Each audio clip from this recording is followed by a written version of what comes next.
When it comes to Final Fantasy XVI, I hardly know where to start when it comes to talking about any one character. But in the spirit of relevancy, I couldn't help but observe that this game proves something.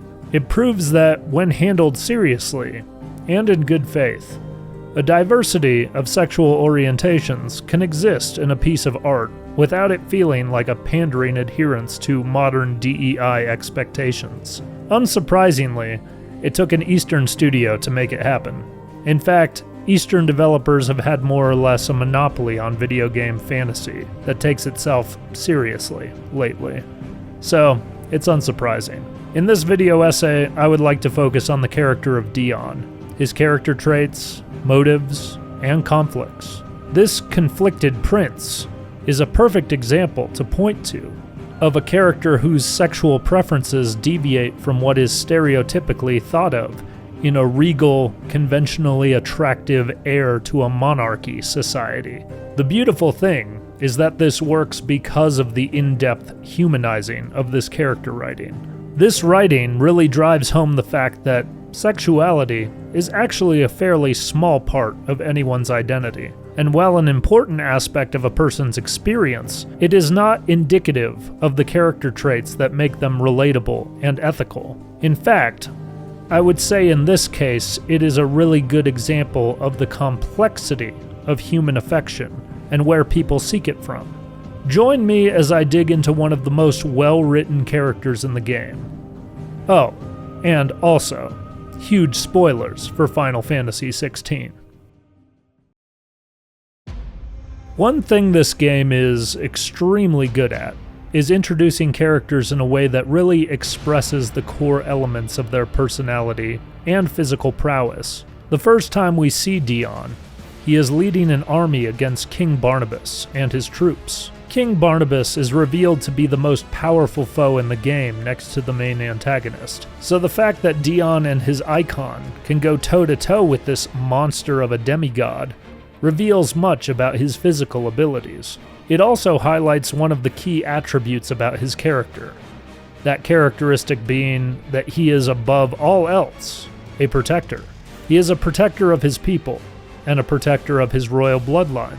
This is immediately evident when he receives news of conflict in the Holy Capital right after participating in battle, and immediately asking about the well-being of his father. This is also foreshadowing of the significance of the relationship between him and his father throughout the game. Right off the bat, we can see that he is brave and daring and extremely invested in being a shield for his land. Obviously, he is a man with values that he upholds. Speaking of his father, the next cutscene related to the Holy Empire is of Sylvester Lesage, the Emperor of the Holy Empire, holding a court with his advisors in the citadel of Oriflame. Sylvester is a pompous man, decorated to the gills in ornate attire.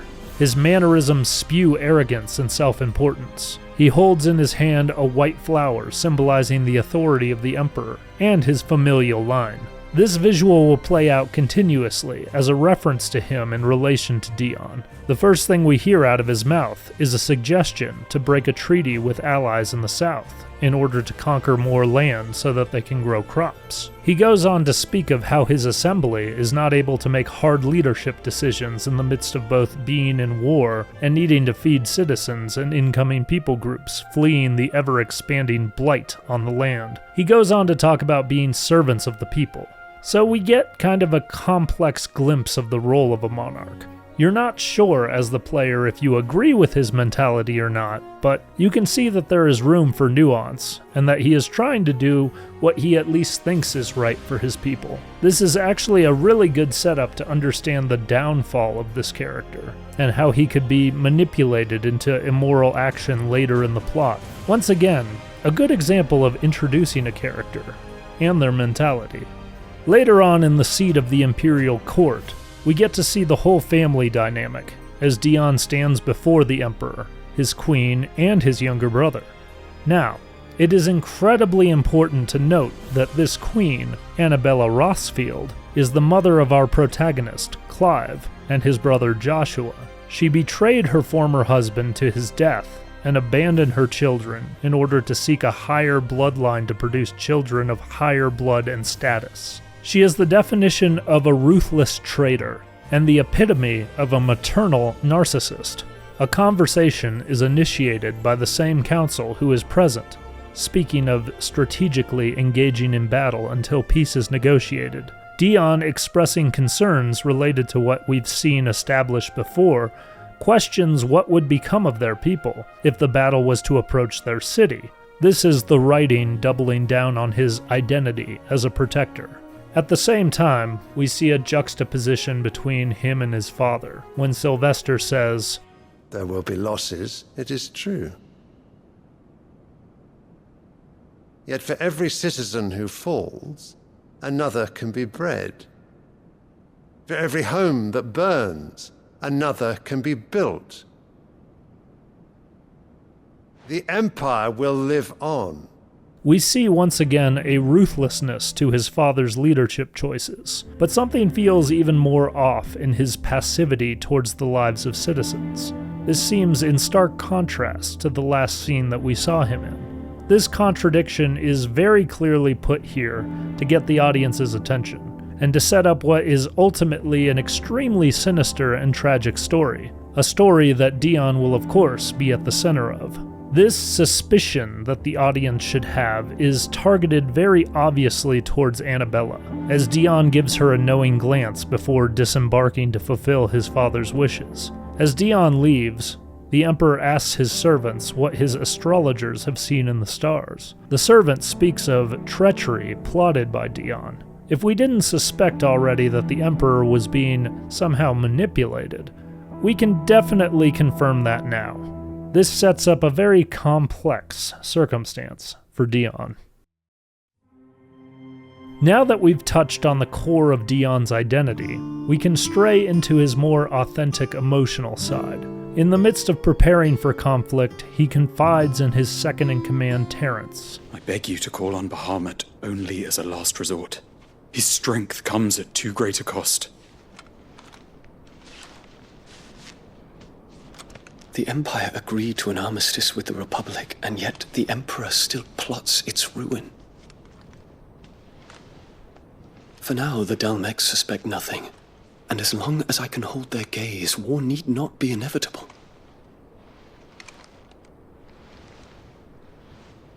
But more than that, Bahamut is the champion of the Empire.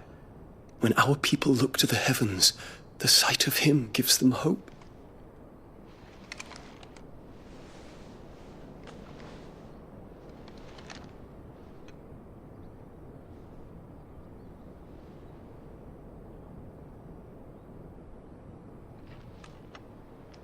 Forgive me, Terrence.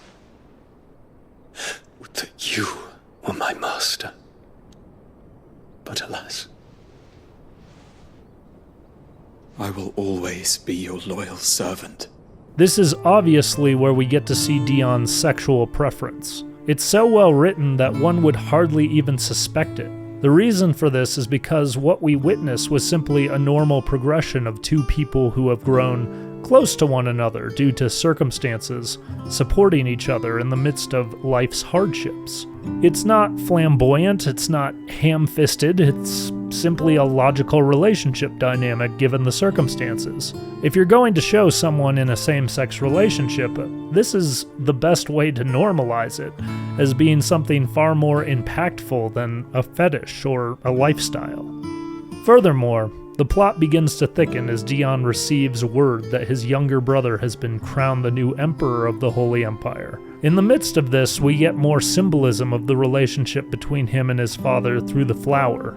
This was truly an intelligent storytelling device that continues to play very beautifully throughout Dion's story. I love visual metaphors in visual media. It's a very powerful storytelling device. Obviously, Dion must confront what is going on for fear of the direction of his kingdom will go in. As the oldest son of his father, it is also logical that he is defending his birthright as the rightful heir. Before he is able to leave, however, a very important interruption is made by Joshua. At this point in the story, Joshua has knowledge of Ultima's influence and adds some much-needed context to our prince, but not before subtly helping Dion symbolically pick up the pieces of his falling kingdom. By the way, Ultima is the game's big bad guy, just for context. When face to face with his family dynamic again, we see that the Emperor has lost all grasp of his role. He has relinquished all power to a small child, while at the same time believing that he still has some influence over what is happening. This delusion is made even more strange with his blind adoration towards the boy. Obviously, we can see that the boy has a symbolic hold on the Emperor through more of this visual metaphor. The will of Sylvester to expand his rule has been warped into a bloodlust for conquest. Dion notes the change in his father. Father, I find you much changed. Is this truly the path you wish to tread? Or are these the ambitions of another? Of Ultima, perhaps? What nonsense is this? I speak my mind, and my mind only. Though I do owe Anabella thanks for reminding me of certain truths regarding the nature of nations, of rulers, and of the divine. You would trust the words of this traitress? She betrayed her country! She slew her husband! You have ever been an invaluable servant to Sambrek, Prince Dion. I trust you will continue to serve your Emperor in the wars to come. The canker! Silence! Insolent wretch! You will bend the knee. All else is heresy. Sire, forgive me. This audience is over. The indifference of the new ruler is a reflection of his mother's ruthlessness. But obviously there is a bigger threat Dion has been made aware of. We then finally get a one-on-one interaction between Dion and Anabella. Does it pain you that you will not inherit your father's throne? I have suffered worse.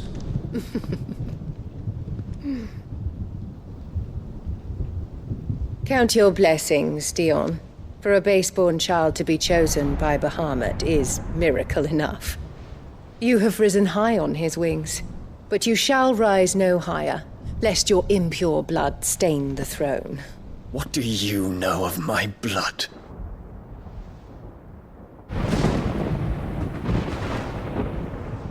I know that it is wholly unworthy of the highest offices of state, which rightly belong to those of purer breeding. Alas. Your bloodline runs through the Oriflamme gutter, from a whore who weighed her child's worth in gil. Have you threatened my father? Of course not. I merely whispered in his ear that his mongrel son is plotting a rebellion. What? Sylvester listens to the words of his astrologers. And they have ears too. You have been feeding them your lies! Should you remain loyal to Emperor Olivier, his radiance may yet crown your head with laurel, and not with tar. Fork-tongued witch!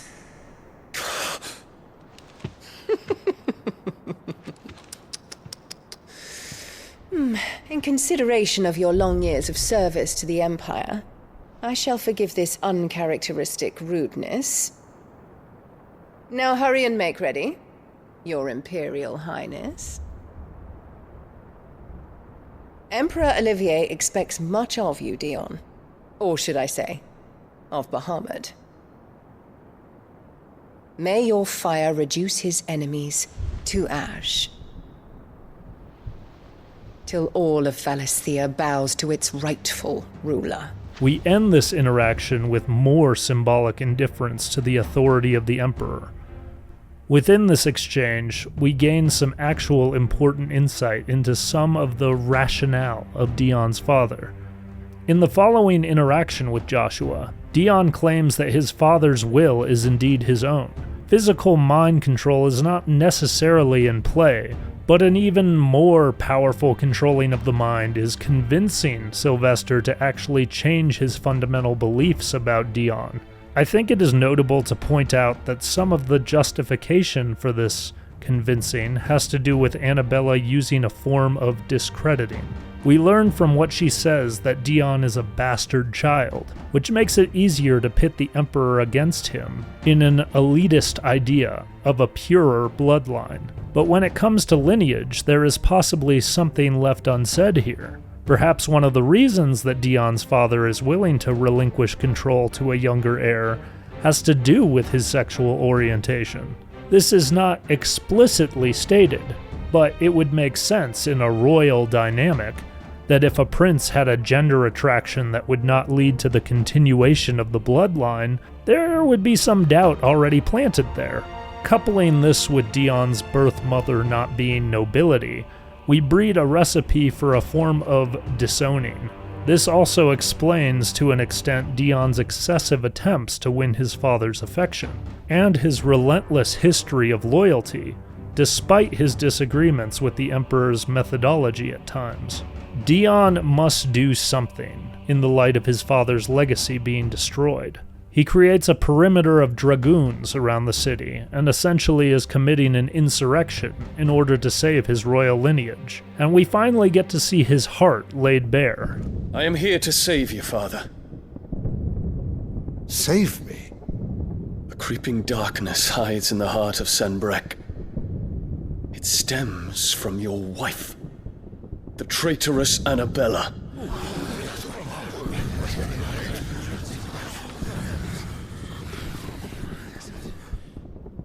Not another word, Dion. Father, though you may not see it, the darkness has taken hold of you. It has made you forget yourself. But I bid you remember, there was a time when you ruled not with cruelty, but with compassion. Why now do you turn your back on your people? Why now do you seek to stoke the fires of war? You too have borne witness to this change, Your Eminences. And you know, as well as I, who is responsible for it. A puppet now sits upon the throne, but cut his strings, and the master loses the power! What? Dion, you bear steel before your Emperor? Guards! Take him!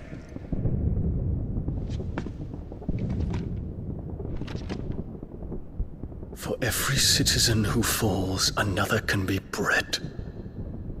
For every home that burns, another can be built. Those were your words. But when the last of your citizens has fallen, and all of their homes have been reduced to ash, what will become of your empire, of its rulers, of your god? As the mother crystals crumble one by one, and the blight sweeps in to claim all that we hold dear, our people look to their emperor for protection. Yet he labors not to secure their futures, but to seize what is left of the twins for himself. Even if it should come at the cost of everything his loyal citizens have labored to build. Dion, you must understand. A small price to pay, is it not? You've been blessed with great power, Dion. Enough to win me the world. So go, claim Valisthea for me, brother.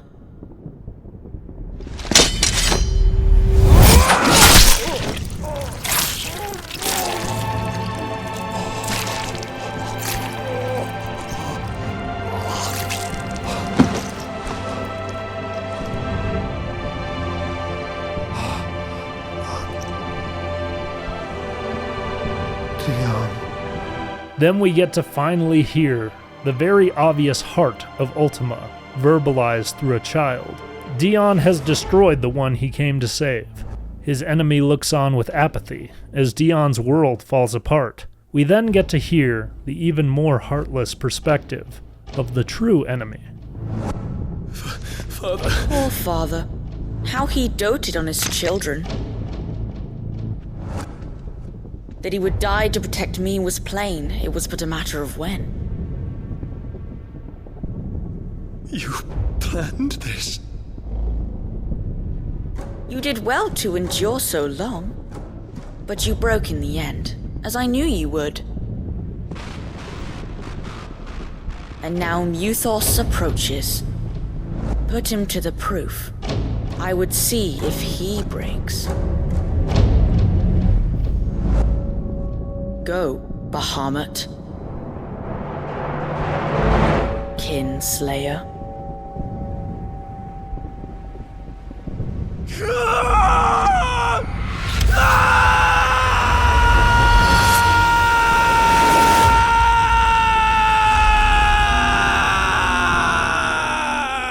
And under his enemy's influence, Dion becomes what he fears most.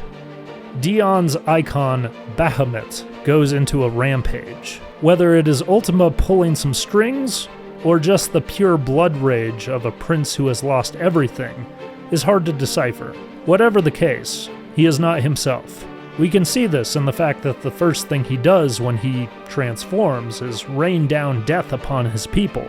He seems to have a certain amount of self-aware agency regained, however, because after raining down upon the city, he tries to break the heart of the Mother Crystal. This seems like a desperate effort to stop Ultima's control. Clive finally stumbles upon his mother and her child in his attempt to confront the madness of Dion. We then get a further understanding of what her motives were and why she betrayed her family and invaded Dion's family in such a way. Honorable Elwyn, always thinking of his precious homeland. But what worth is a homeland in a world beset by the Blight? Father did not seek to protect his country. He sought to protect his people. A leader's duty is not to protect his people. It is to protect the source of his sovereignty. The noble blood that runs in his family's veins. So long as this bloodline remains unbroken, what does it matter if a nation falls? One can always found another. Unlike him, I did my duty. I preserved my line. I bore a son of the noblest blood, to whom the whole world might kneel. That is why I gave Rosaria to Sambrek, that I might join my line with the Lesages and birth a savior of this benighted land, blessed by both Bahamut and the Phoenix! You sold your country for a child. Why did he need another? You had Joshua. I had nothing. You were always your father's son, so very strong and bold and daring, and yet you failed to awaken. Would that Joshua had been granted 1/10 of your strength? Oh! How the nobles laughed that Elwyn's firstborn was surely the son of a concubine, and my own, not long for this world. The shame of it! The shame of being slandered by one's inferiors! How could you ever know how that feels? It should have been you! Why didn't the Phoenix choose you? Joshua's every waking moment was spent trying to shoulder the burden that you and the Phoenix and the Duchy foisted on him. That's why I became his shield. To help bear the weight. But what did you do? You betrayed your own blood and surrendered your son to his fate! Joshua, my darling boy. I never meant to hurt him. The soldiers' orders were clear. He was to be spared. Why did you survive when the only one I truly cared for died? Truly one of the most reprehensible characters I've ever seen in a video game story. When Dion's attack fails due to the Mother Crystal protecting itself, paths converge as Bahamut finds the target of his rage, while removing the Phoenix from his path. Clive is forced to engage in one of the most epic fights of this game. And I mean, it's fucking epic, guys.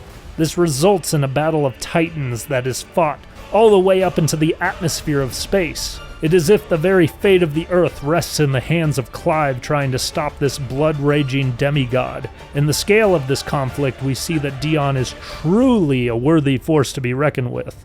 Imagine what kind of emperor he would be given the amount of control he's had to maintain over such a monumental power. To think that he's had such abilities for so long and has used them for moral purposes. This is indeed a testament to Dion's character, just being able to behold what he is capable of. He is finally defeated, however, and laid to rest at the scene of our family's reunion, and when returning to consciousness, finally puts an end to the corruption of the true evil force in our story. Honestly, it's really messed up how the main villain uses a child as a conduit for his will, and even more so how he uses the evil of that child's mother to manipulate an entire kingdom. Yet, even despite this evil, our heroes still extend their hands to their mother. Driven mad by her ambitions, however, she cannot accept her failure. Tragedies converge in one of the most insane stories about princes that I have ever seen in a video game. But at least there is closure for our Prince Dion.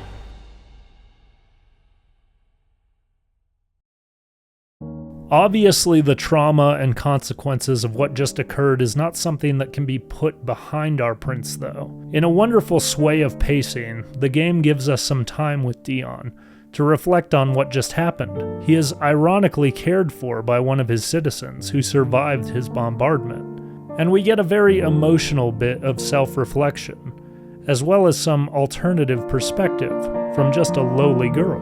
Grandmother told me spirits sometimes get lost, and that the lanterns guide them to their proper place. I set one on the river for her when she passed away.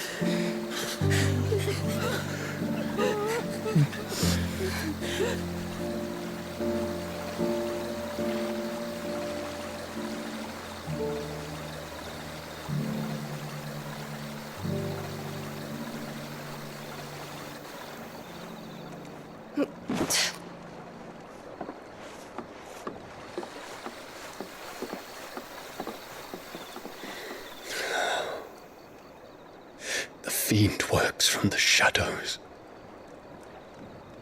Was it you who guided my hand then, Ultima?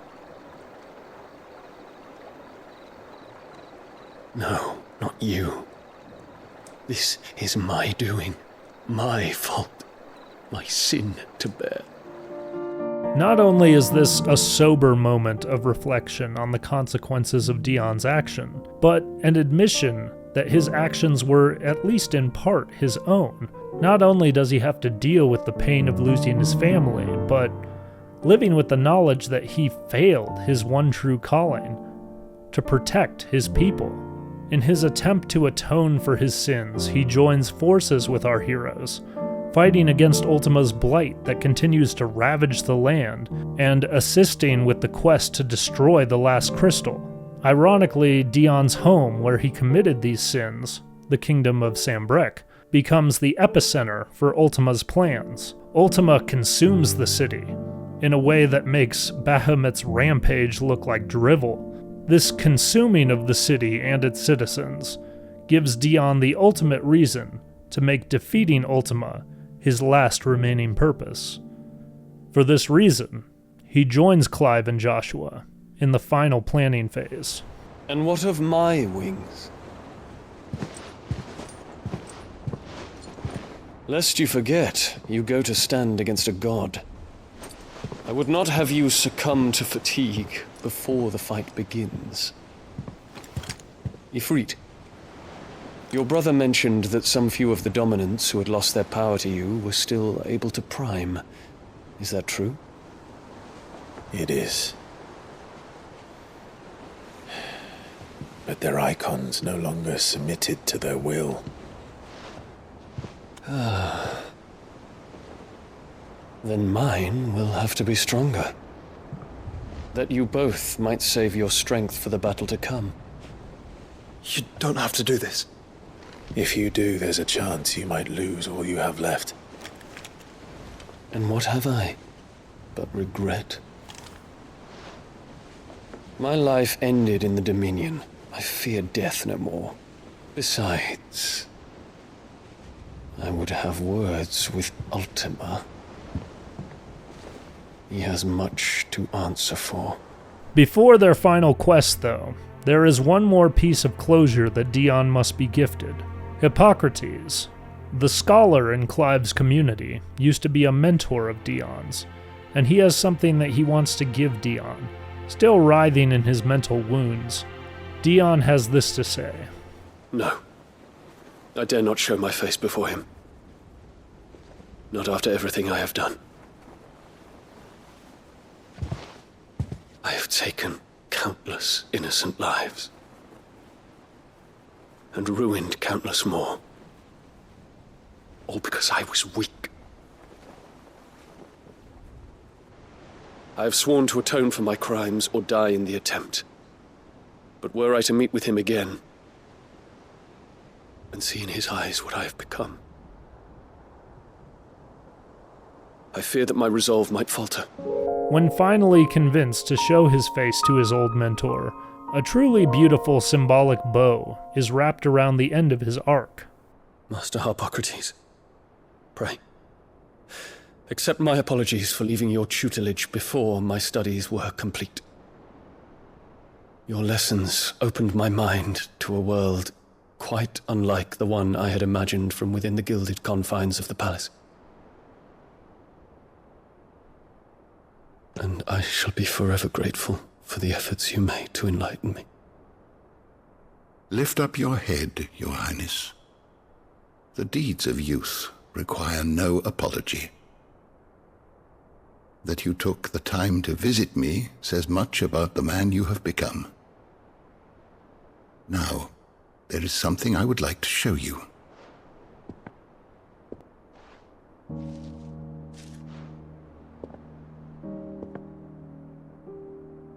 Is that a wyvern tail?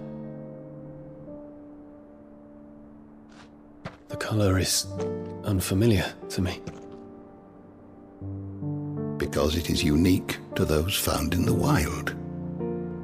Something in the harsh environments in which they grow lends them this striking hue. Their roots are indistinguishable from those of their hothouse cousins, but once they bloom, the difference is immediately apparent. In this flower, I see you, Your Highness. Its roots were the roots of a wyvern tail, with all that implies. But they do not define it. Just as yours do not define you. This new colored flower is representative of Dion's rebirth. His heritage is brought into a new light, separate from his father's, yet carrying on the legacy of a once great kingdom. Dion also makes note of a very philosophical theme that Hippocrates brings up. Our roots do not define us. No wonder my stepmother didn't like him. For reuniting me with memories I had thought long lost. It is time for Dion to make his sacrifice. With every fiber of his being, he uses his iconic power to help bring our heroes to their final conflict. He fights bravely in a trinity of awesome power, and ultimately comes face to face with his greatest foe. In a self-sacrificial display, he gets to fulfill his ultimate purpose of protecting those he cares about by getting in the way of an attack against Joshua. He then goes above and beyond in effort to destroy the ultimate evil, exchanging some of the most powerful attacks with Ultima. Unfortunately for our prince, he is not the one chosen to have the power to defeat such an evil. But that does not stop him from giving Ultima a lot of hell. As he is undone by a final attack, he still manages a mighty blow, and leaving the rest up to Clive and Joshua, he ends his journey with a few final words. Now, Father, it is done.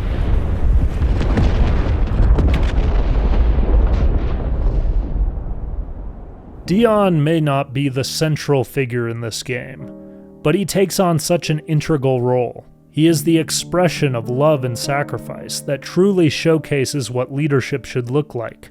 Ironically, he is used by corrupted power, only to find his own will. His father might not have been able to see it until the very end, but Dion always had an emperor's spirit. We can see that at the core of his will is a great love. This love is a self-sacrificial one that extends to his father, his people, his friends, and even his lover. He earns the devotion of his kingdom, whether it be a small girl at the lowest levels of society, or the second in command of his army. Who he loves, or how he loves them even, is kind of secondary, because at the core, Dion is honorable.